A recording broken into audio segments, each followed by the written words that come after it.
footage in a Kyiv suburb, look at this, posted online showing an armored vehicle there swerving and then rolling right over that car with the driver inside. Remarkably, that driver was rescued. And tonight, that call for all men aged 18 to 60 to stay and fight back to save Ukraine. They are not being allowed to leave the country. Ukraine's defiant president posting a video with his top officials telling the world, quote, "We are here," and that Europe said never again, but here we are. Tonight, that news coming in, President Biden and NATO allies freezing Vladimir Putin's assets and those of his foreign minister as well. The NATO chief tonight saying Russia has shattered peace in Europe and we must do more, even if, quote, we have to pay a price. In Kyiv, they are bracing for a perilous night ahead. We begin here with our senior foreign correspondent, Ian Pannell, on the ground in Kyiv, again tonight. Tonight, as the battle for Ukraine intensifies, Russian troops now entering the capital. Moments ago, Ukrainian President Zelensky addressing his people in a defiant video from Kyiv, saying Russia will try to storm the capital tonight and that the night will be, quote, tough. Authorities have handed out 18,000 weapons to civilians to help in the fight, and residents were told to make Molotov cocktails. Men aged 18 to 60 called up to fight, not allowed to leave the country. Disturbing new video circulating on social media shows a military vehicle crushing a car. Explosions over Kyiv also posted online, showing just how perilous the situation is.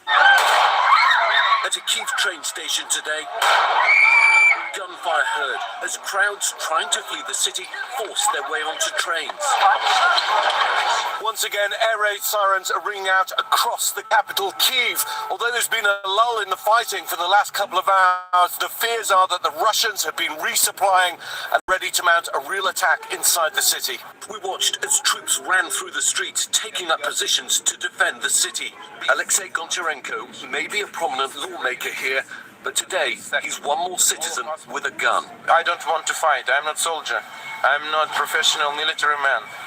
But I am not ready to capitulate. That's the difference. The city bearing the scars of war already.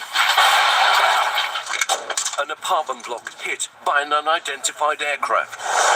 As firefighters arrived, Oksana cleaning up the rubble of her wrecked home. She was sleeping when the building was hit. Her daughter singing the national anthem. Through tears, saying simply, "Long live Ukraine." Intense battles are raging across the country tonight as Ukrainian fighters offer resistance to the more powerful Russian forces. In southern Ukraine, around the city of Kherson, Russian fighter jets could be seen coming in low on their bombing runs. Also in the south, video posted on social media from Sumy showing fierce clash. Country's second largest city today, the Ukrainian army digging in to defend as missiles hit and Russian forces advance. And this incredible video of a driver swerving to avoid exploding rounds falling around the vehicle. Casualties are rising, among them 13 Ukrainian defenders on a Black Sea island. They refused to surrender to a Russian warship and reportedly responded with an expletive when the Russians told them to surrender. Tonight, Zelensky says they'll receive the honor of Ukraine. The NATO alliance is activating its rapid response force for the first time in a defensive role in Europe. Up to 40,000 troops will bolster allied countries close to Russia and Ukraine. And 7,000 American troops ordered to Europe yesterday could soon make up part of this NATO force Europe. But none of these troops will be helping Ukraine. As some flee the cities, others seek shelter in Kyiv's subways. We have a little food and toys. And I hope one day, one night, but if so, we can stay there a long time. And some are seeking safety in houses of worship.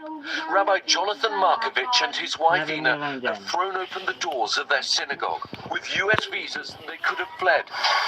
But Ina made a promise to a 104-year-old Holocaust survivor. Will you stay here with me? I fought the Nazis, and I don't know what's coming. Oh, wow. She's 104 years old. So she's lived through the Nazis, and now she's afraid of the Russians. And tonight, A long and bloody battle looks unavoidable. And Ian Panel joins us live from Kyiv again tonight. Ian, we know the president of Ukraine issuing that grim warning just a short time ago that the Russians could very well try to storm the capital tonight. That other detail that you reported, men 18 to 60 not allowed to leave the country. Families told to take action to make Molotov cocktails to protect themselves. And tonight it would appear that in many parts of the country, the Russians are facing a stiffer resistance from Ukrainian fighters than they expected. Yeah, I think that's very right. I mean, a senior official telling ABC News that the first 2 days have not gone as well as the Russians expected, though it is now believed that they could try to take Kiev for the final push tomorrow. Again, Zelensky thinking that it could happen tonight, and we have been hearing the distinct sound of battles taking place inside the city. Meanwhile, I think we're seeing early signs of potential talks between the Ukrainians and Russians, but it's likely not talking that's going to dominate the coming hours, but fighting.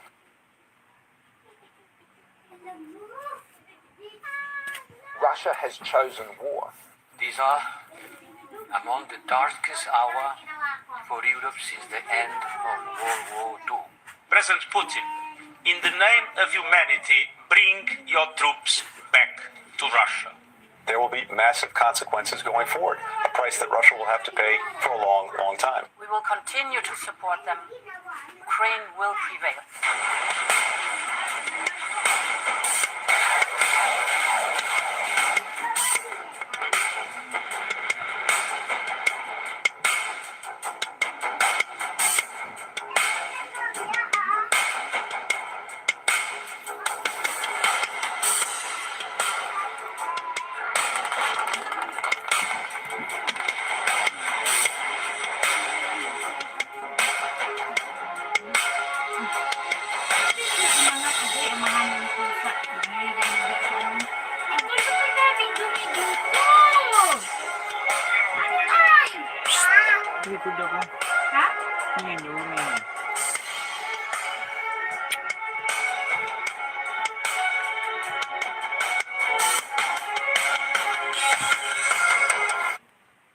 Russia has shattered peace in Europe. Factor on the battlefield. So tonight, federal officials warning that hackers are targeting organizations in Ukraine deploying destructive malware. The U.S. government also warning American companies to be vigilant and shore up their defenses. ABC's Chief Justice correspondent Pierre Thomas with an exclusive look inside NSA efforts to combat potential cyber attacks. With the Ukraine crisis escalating tonight, the threat of all-out cyber war perhaps has never been greater. If Russia pursues cyber attacks against our companies, our critical infrastructure, we are prepared to respond.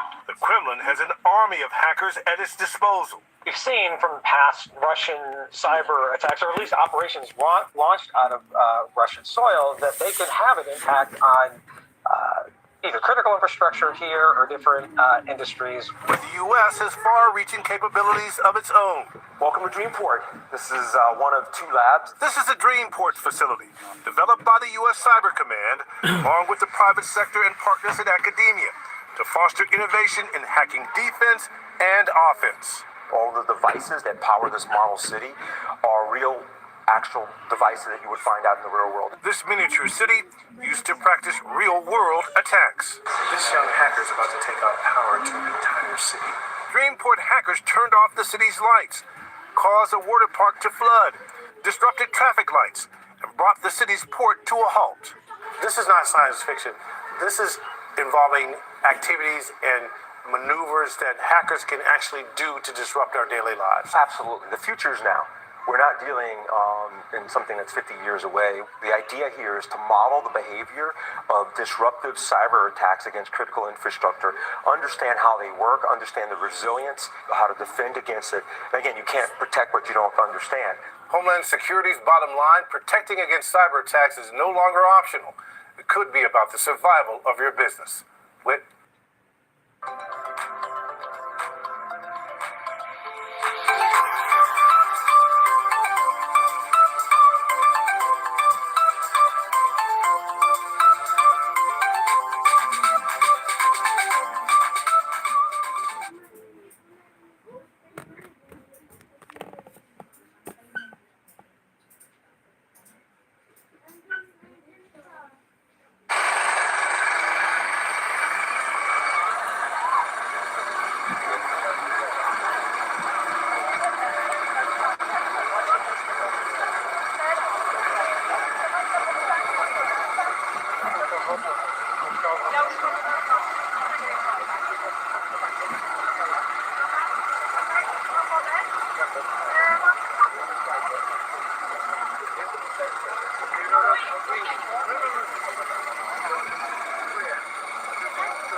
Proszę bardzo, jesteśmy z agencji Reutera.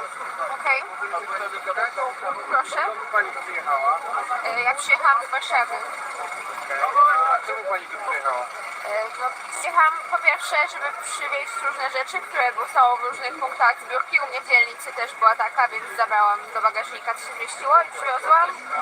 Teraz też pomagałam segregować rzeczy, teraz mam przerwę na herbatę, no i też jutro wracam i chcę zabrać kogoś ze sobą, kto potrzebuje udać się w głąb kraju. A jak się pani dowiedziała o tym, żeby przyjechać tak po prostu spontanicznie, czy jest to jakaś zorganizowana akcja, informacja wśród znajomych? Nie powiedziałabym, że zorganizowana. Wszędzie w mediach społecznościowych po prostu jest bardzo dużo teraz grup tych pomocowych na Facebooku, ja przynajmniej zwłaszcza tak się dowiadywałam. I ludzie, no jest to dość chaotyczne, ale ludzie piszą, że na tym przejściu jest tyle osób i tutaj można zawieźć albo tutaj, więc no takie trochę pół spontaniczne, pół dowiedziałam się. A czy pani czeka może na kogoś, albo ma znajomego, który tu się wybiera? Nie, to jakby nie znam nikogo, po prostu stwierdziłam, to jestem z moim znajomym, że przyjedziemy no i zobaczymy. Na pewno ktoś będzie potrzebował pomocy. Dziękuję. A może się pani przedstawić nam jeszcze? To mogę, Julita Tabor się nazywa.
Dieser Schritt wird die betroffenen Banken weitgehend vom internationalen Finanzsystem abkoppeln.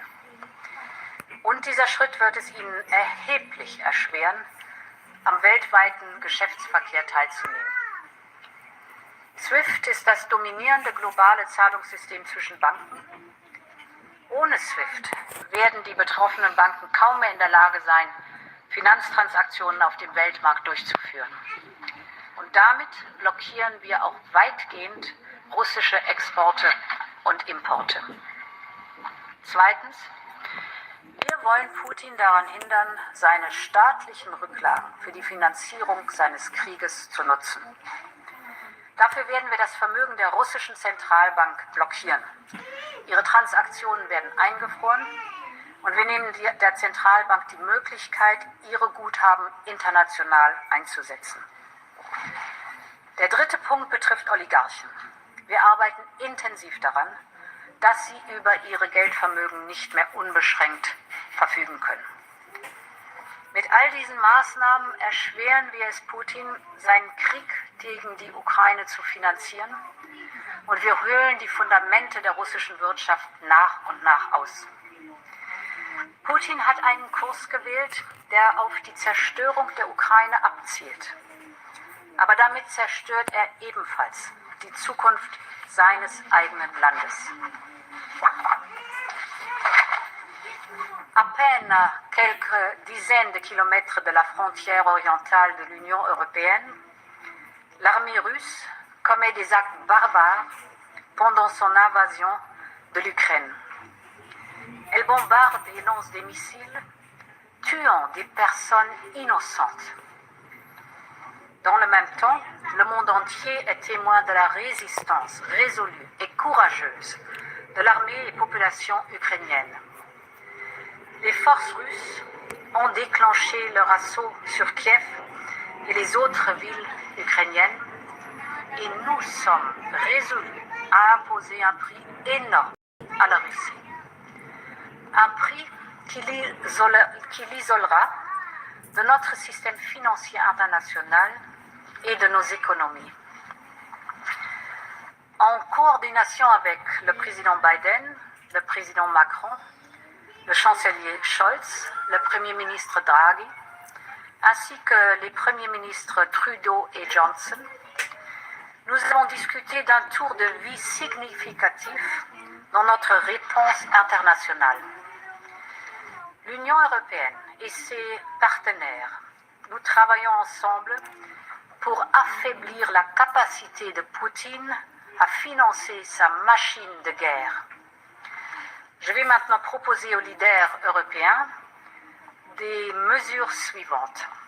D'abord, nous nous engageons à ce qu'un certain nombre de banques russes soient coupées de SWIFT. Cela entraînera leur déconnexion du système financier international. Leur capacité d'agir globalement s'en trouvera affaiblie.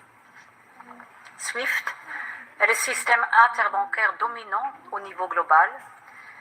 Cette action empêchera les banques d'effectuer la plupart de leurs transactions financières mondiales.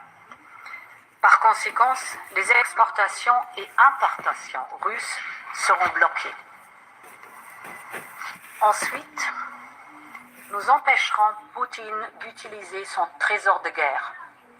Nous allons paralyser les actifs de la Banque centrale russe.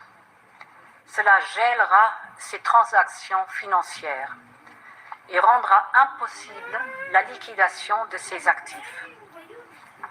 Et enfin, nous travaillerons pour interdire aux oligarques russes d'utiliser leurs actifs financiers sur nos marchés.